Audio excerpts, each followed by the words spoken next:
Bismillahirrahmanirrahim. Assalamualaikum warahmatullahi wabarakatuh.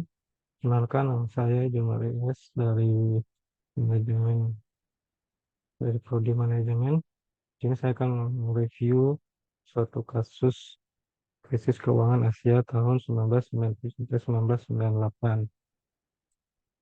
Pertama, latar belakang masalah ini yaitu salah satu contoh kasus manajemen risiko di bidang keuangan yang terjadi di Indonesia adalah krisis keuangan Asia pada tahun 1997 sampai 1998.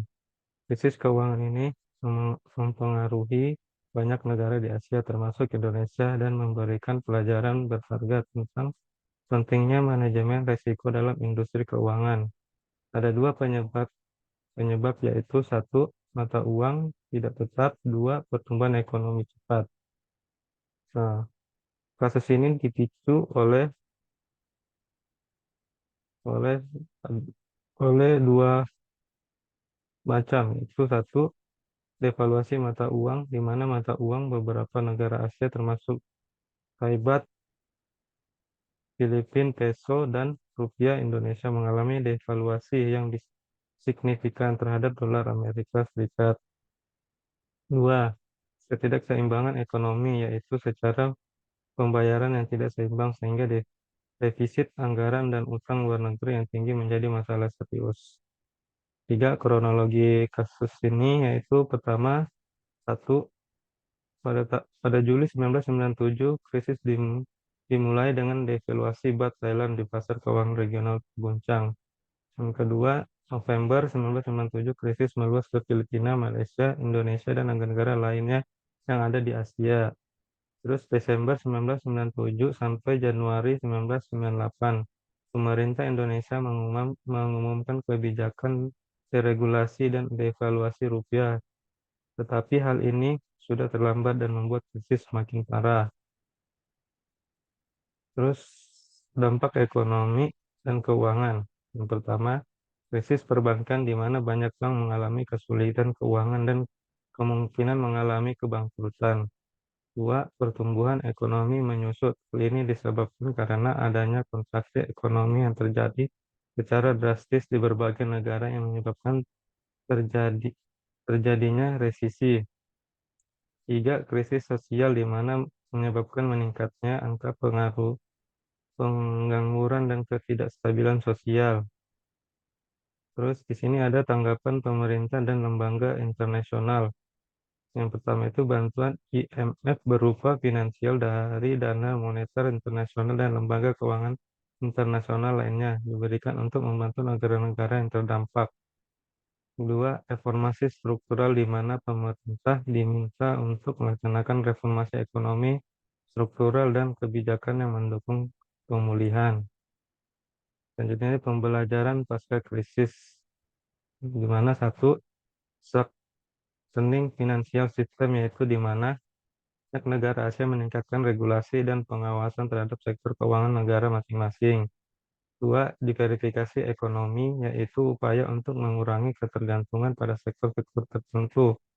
Tiga, ketahanan krisis, yaitu peningkatan ketahanan ekonomi dan keuangan untuk menghadapi kemungkinan krisis di masa depan. Terus dampak global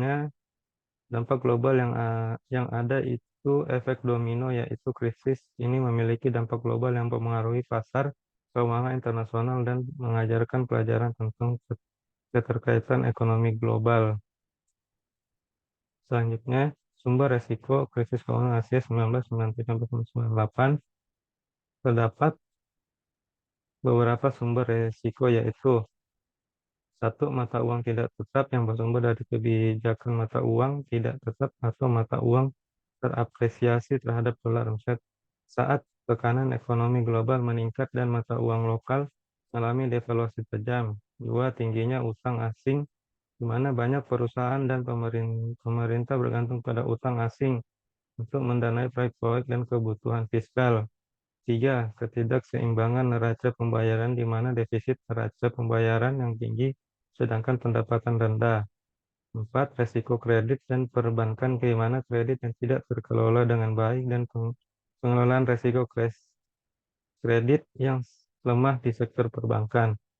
Kebijakan moneter yang tidak efektif, Terus krisis kepercayaan investor di mana kondisi ekonomi yang memburuk dan tidak stabil menciptakan kehilangan kepercayaan investor. 7. Perubahan sentimen global di mana krisis juga dipengaruhi oleh perusahaan sentimen global terhadap pasar keuangan Asia.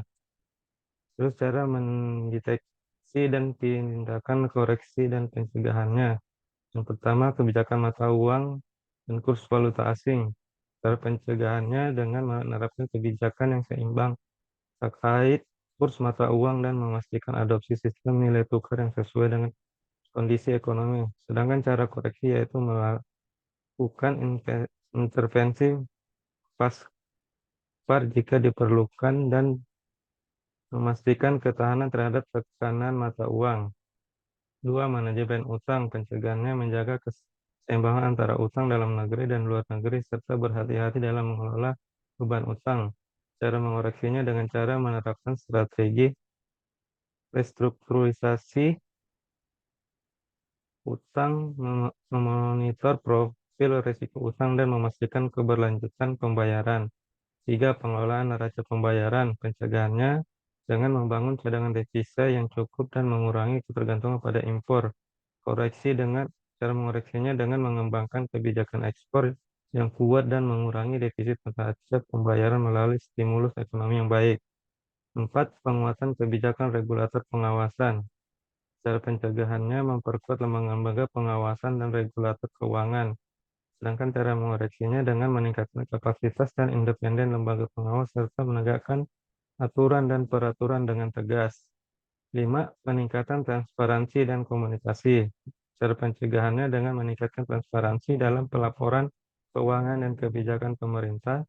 Sedangkan cara mengoreksinya dengan meningkatkan komunikasi dengan pasar dan memastikan ketersediaan informasi yang akurat dan dapat diandalkan. Sekian, mungkin itu yang dapat saya sampaikan. Terima kasih. Assalamualaikum warahmatullahi wabarakatuh.